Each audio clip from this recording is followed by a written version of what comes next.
Clique subscribe para receber a notificação dos próximos vídeos. Vamos ver alguns aspectos sobre a autenticidade dos ensinos apostólicos. Notemos que o apóstolo, depois de ter comentado sobre os escarnecedores, ele diz no versículo 5, 2 Pedro capítulo 3, versículo 5, ele diz o seguinte, versículos 5 e 6, eles voluntariamente ignoram isto, que pela palavra de Deus, já desde a antiguidade existiram os céus e a terra que foi tirada da água e no meio da água subsiste, pelas quais coisas pareceu o mundo então coberto com as águas do dilúvio. Pedro explica que as pessoas que estavam a pôr em questão a promessa da vinda do Senhor, que eles voluntariamente, ou seja, por vontade própria, escolheram ignorar o que a palavra de Deus diz quanto ao passado. E aqui está o aspecto da heresia. A palavra heresia significa opção, escolha que a pessoa quer assumir, ou quer aceitar, ou quer tomar. E Pedro diz, eles voluntariamente ignoram isto, portanto, era uma decisão sua. E a palavra ignorar, no texto grego, significa esconder ou não querer dar atenção ao assunto. Mostra que faziam por opção na base do seu próprio argumento, preferindo pôr de parte a relação que já tinha sido partilhada com os discípulos, como nos indica Pedro, 2 Pedro, capítulo 3, versículo 2. Para que vos lembreis das palavras que primeiramente foram ditas pelos santos profetas e do mandamento do Senhor e Salvador, mediante os vossos apóstolos. Pedro dá muita importância à fonte do ensino que tinha sido dado àqueles cristãos. No início da segunda epístola de Pedro, o apóstolo teve o cuidado de dizer que a narrativa sobre o poder e a vinda do Senhor ao mundo não era uma fábula engenhosamente inventada. 2 Pedro, capítulo 1, versículos 16 a 18, nós lemos as seguintes palavras de Pedro. 2 Pedro 1, versículos 16 a 18. Porque não vos fizemos saber a virtude e a vinda do nosso Senhor Jesus Cristo, seguindo fábulas artificialmente compostas, mas nós mesmos vimos a sua majestade. Porquanto ele recebeu de Deus Pai honra e glória, quando da magnífica glória lhe foi dirigida a seguinte voz, este é meu Filho amado, em quem me tenho comprazido. E ouvimos esta voz dirigida do céu, e estando nós com ele no Monte Santo. Pedro lembra-lhes que o Senhor Jesus, ele próprio, recebeu honra e glória da parte do Pai. Quando o Pai disse, este é meu Filho amado, em quem me tenho comprazido. Pedro diz que eles ouviram a voz. Ele, Tiago e João ouviram a voz quando estavam no Monte da Transfiguração. E nós podemos ler mais sobre isto, ou se quiser ler mais sobre isto, veja o Evangelho de Mateus, Evangelho segundo São Mateus, capítulo 17. Capítulo 17 de Mateus. Os argumentos que o apóstolo Pedro apresenta são os seguintes. Eles e outros foram testemunhas oculares da majestade. Eles viram a majestade de Jesus, como relatado em Mateus capítulo 17. Eles observaram as características majestosas de Jesus. E Pedro então comenta isto. E pode-se ler mais em 2 Pedro, capítulo 1, versículo 16. Eles tomaram nota de como da parte do Pai foi dada honra e glória a Jesus, ao ouvirem estas palavras lá no monte.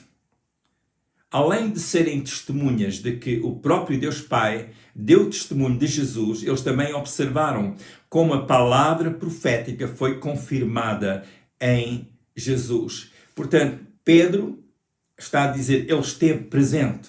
Não só ele, mas Tiago e João também tiveram. E, biblicamente, onde há 2 ou 3 testemunhas, o assunto é confirmado. Pessoas que viram, que deram testemunho daquilo que eles presenciaram. E, portanto, Pedro está a mostrar que Jesus é o Filho de Deus. O que foi dito acerca de Jesus cumpriu-se. E ele está a comentar as características que foram observadas no Monte de Transfiguração, portanto, as características divinas de Jesus. Portanto, isto é para reforçar o seu argumento como quem diz, estamos a falar do nosso Senhor Jesus Cristo, o Filho de Deus. Nós não estamos a falar de uma figura histórica, estamos a falar do Filho de Deus. Há história relacionada com o Filho de Deus, o Senhor Jesus Cristo, mas Pedro apresenta um argumento que é mais forte. O que eles viram, a divindade do Senhor, o testemunho do Pai, que diz, este é meu Filho amado em quem me tenho comprazido. E, portanto, Pedro fala sobre isso e depois também ele dá como evidência o aspecto profético. Nós vamos ler 2 Pedro, capítulo 1, versículo 19. 2 Pedro 1, 19, onde Pedro diz: E temos muito firme a palavra dos profetas, a qual bem fazeis em estar atentos, como a uma luz que ilumina em lugar escuro, até que o dia esclareça e a estrela da alva apareça em nosso coração. A própria profecia cumprida era evidência de que Jesus era o Filho de Deus, o Filho amado de Deus Pai. Portanto, estes crentes deveriam prestar atenção e ter como firme a palavra profética vinda do passado. É interessante que Pedro diz que a palavra profética era como uma candeia que brilha em lugar escuro até que o dia clareie e a estrela da alva nasça em nosso coração, segundo Pedro 1,19. Ele está a explicar qual é a função da profecia, dá esclarecimento. E este aspecto é importante. Pedro reforça o aspecto profético, dizendo que a profecia não é pela vontade humana, mas que pessoas santas, movidas pelo Espírito Santo, falaram da parte de Deus. 2 Pedro, capítulo 1, versículos 20 e 21. 2 Pedro 1, versículos 20 e 21. Há dois tipos de testemunho para os quais Pedro chamou a atenção dos seus leitores. O testemunho das pessoas que estiveram presentes e que ouviram as palavras de Jesus e viram os sinais que Jesus fez. E, mais uma vez, ele reforça este aspecto de que houve mais que uma pessoa que viu. Houveram pessoas que viram. E reforçando o aspecto da evidência, quando há testemunhas suficientes, confirma o caso. E estas pessoas que Pedro refere são pessoas que viram, estiveram presentes e estão incluídos naquele número dos apóstolos que ensinaram as doutrinas que o Senhor deu. Ir por todo o mundo, ensinar todas as coisas, ensinar-nos a guardar todas as coisas que vos tenho mandado, como nós lemos em Mateus capítulo 28.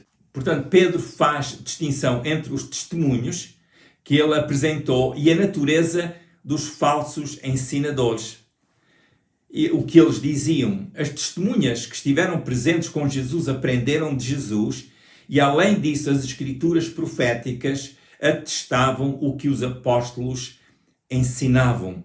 Além disso, os ensinos de Jesus, os acontecimentos relacionados com Jesus, também constituíam um testemunho acerca de quem Jesus era. E tendo isto em mente, as pessoas deveriam então compreender que também o assunto da promessa da vinda do Senhor não era uma fábula artificialmente composta. A expressão fábula artificialmente composta no texto grego implica um mito composto com sabedoria.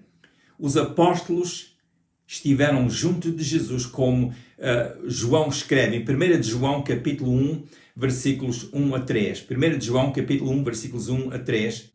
O que era desde o princípio, o que vimos com os nossos olhos, o que temos contemplado e as nossas mãos tocaram da palavra da vida. Porque a vida foi manifestada e nós a vimos e testificamos dela. E vos anunciamos a vida eterna que estava com o Pai e nos foi manifestada. O que vimos e ouvimos, isso vos anunciamos, para que também tenhais comunhão conosco. E a nossa comunhão é com o Pai e com o seu Filho, Jesus Cristo. Os escarnecedores, por sua vez, os falsos doutores, como escreveu Pedro, eles voluntariamente escolhiam acreditar noutras coisas. João diz, nós vimos, tocamos em Jesus, nós estivemos ao lado dele. O que não era o caso com os escarnecedores. Portanto, há uma fonte bastante diferente de conhecimento entre o que os apóstolos transmitiram e os falsos doutores. O que foi dito pelos falsos ensinadores tinha outra fonte. eram as suas interpretações particulares com origem em suas concupiscências. E o que foi revelado profeticamente tinha a sua origem no Espírito Santo.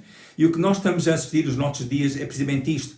Há aqueles que, com o impulso da sua concupiscência, alteram os ensinos e sujeitam a palavra de Deus, o Evangelho, à cultura humana ou às tendências do presente.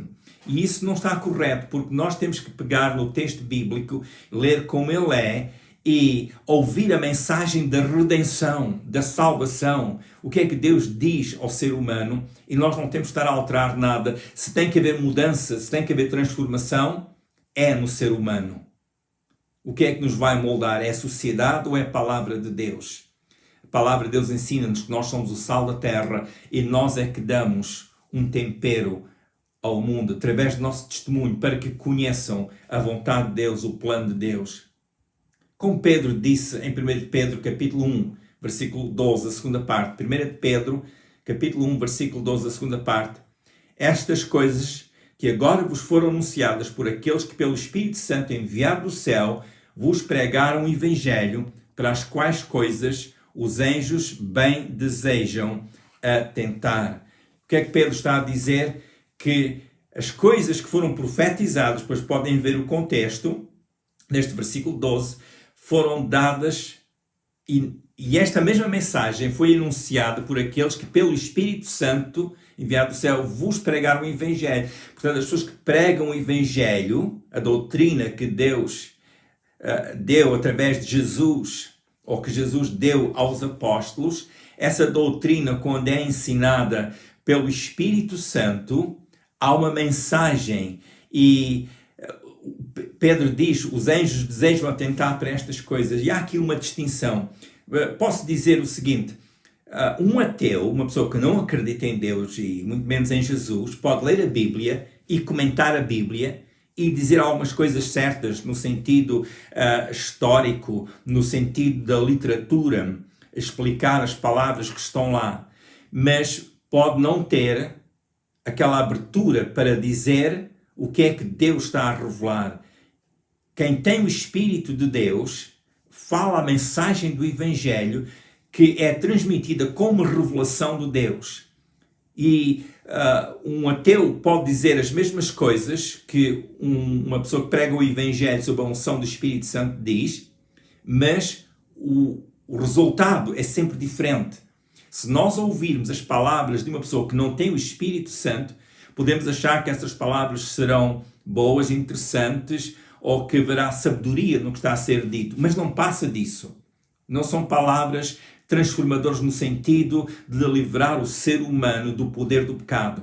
Mas quem ouve o Evangelho e a inspiração do Espírito Santo está presente, em que o Espírito Santo revela ao ser humano, através daqueles que pregam o Evangelho, a vontade de Deus para com o pecador, que Deus o quer perdoar e transformar a sua vida, isso é diferente. E é o que Pedro está a dizer. O Evangelho foi pregado pelo Espírito Santo que foi enviado do céu. E este ponto é importante. Nós estamos a assistir a uma época na história da humana em que abundam os falsos ensinadores. Pessoas que dizem que têm a maior apreciação por Jesus, mas negam a sua divindade, negam que é filho de Deus. Pessoas que torcem, como Pedro diz na sua segunda epístola, capítulo 3, os endodos que torcem as Escrituras para a sua própria condenação. Ele fala sobre a perdição, que como nós já comentamos em vídeos passados, perdição neste texto bíblico significa não ser aquilo que devia ser ou estar num estado que não é aquele que Deus prometeu aos que o amam. Significa estar separado daquilo que pode ser em Deus. E é importante nós ouvirmos, mas baseado na doutrina dos apóstolos. O que é que foi escrito? E esse é o nosso padrão que nós devemos abraçar e é o prumo que nós devemos usar para discernir falsos ensinos que ocorrem nos nossos dias. Estes são dias importantes. Conhecer a doutrina bíblica é fundamental para todo o discípulo de Jesus. Os apóstolos reconheceram a importância de ensinar a doutrina que Jesus lhes deu, Como nós lemos em Mateus capítulo 28, onde Jesus disse: "Ide e ensinar todas as nações a guardar todas as coisas que eu vos tenho mandado." O sentido dessa palavra é ensinarem. O contexto desses versículos é Jesus enviar os seus discípulos por todo o mundo a pregar o Evangelho. E é bastante explícito. Para ser discípulo de Jesus, passa pelo conhecer também a sua palavra, os seus ensinos. É pelo conhecer a palavra de Deus, por ter um apego à palavra de Deus, que o discípulo de Jesus pode estar melhor equipado para discernir erros doutrinários e discernir quem será o portador de falsos ensinos. Certa ocasião, alguém explicou-me que, antigamente, era necessário os empregados bancários ter uma formação específica, que era o seguinte: saber distinguir o que é o dinheiro real, o dinheiro válido, do dinheiro que fosse falso. Uma moeda falsa, poder distingui-la daquela que não é. E eu penso que há aqui um princípio, que é o seguinte: para nós sabermos distinguir o que é o erro, primeiro é preciso conhecer a verdade do Evangelho. Não se preocupem em conhecer primeiro quais são os erros, porque a pessoa não chega à verdade se está à procura dela nos erros. Primeiro procuramos a verdade no Evangelho, lemos o Evangelho, meditamos no Evangelho, deixamos que o Evangelho possa entrar em nós e moldar o nosso pensamento e ajudar-nos a discernir o que sentimos e ajudar-nos a formar aquela visão espiritual, porque é com base nas Escrituras que nós podemos realmente ter esse tipo de desenvolvimento. E é um caminho seguro seguir a palavra do Senhor. Estamos a viver num tempo em que é tão importante conhecer a palavra de Deus. Primeiro, porque é uma questão pessoal. É uma questão de um relacionamento pessoal com Deus. O nosso relacionamento com Deus vai se desenvolvendo na medida em que nós também vamos crescendo o conhecimento do ensino que Jesus deu. E é importante nós conhecermos esta faceta do nosso relacionamento com o Senhor.